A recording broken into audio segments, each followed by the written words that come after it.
కేసీఆర్ వెంటనే గజ్వేల్కు వచ్చి ప్రజల మధ్య ఉండి అభివృద్ధి కార్యక్రమాల్లో భాగస్వామ్యం కావాలని, అసెంబ్లీ సమావేశాలు నియోజకవర్గ ప్రజల సమస్యలను సభ దృష్టికి తీసుకెళ్లాలని కాంగ్రెస్ నేతలు డిమాండ్ చేశారు.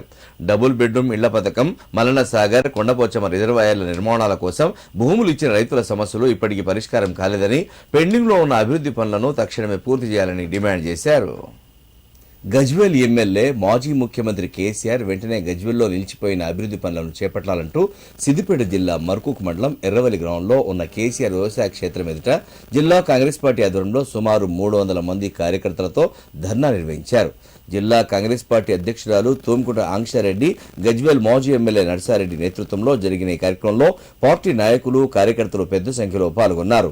ఈ సందర్భంగా వారు మాట్లాడుతూ గజ్వేల్ నియోజకవర్గానికి ప్రాతినిధ్యం వహిస్తున్న కేసీఆర్ అసెంబ్లీకి ఒక్కరోజు మాత్రమే హాజరై నియోజకవర్గానికి సంబంధించిన సమస్యలను ప్రస్తావించకుండా ఫామ్ హౌస్ కు వెళ్లిపోవడాన్ని నిరసిస్తూ ఈ ధర్నా చేపట్టినట్లు తెలిపారు.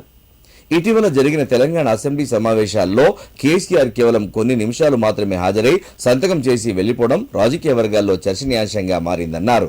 అసెంబ్లీ సాక్షిగా ముఖ్యమంత్రి రేవంత్ రెడ్డి ఇప్పటికే పలుమార్లు కేసీఆర్ ను సభకు వచ్చి తెలంగాణ ప్రజలకు సంబంధించిన సమస్యలపై చర్చించాలని పిలిచిన విషయాన్ని వారు గుర్తు చేశారు.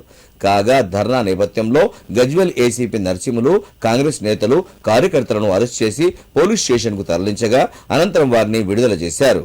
ఈ కార్యక్రమంలో Gajwel AMC chairman Narender Reddy, AMC vice chairman Sardar Khan, Vantimamidi market committee chairman Mohan, vice chairman Prabhakar తదితరులు పాల్గొన్నారు.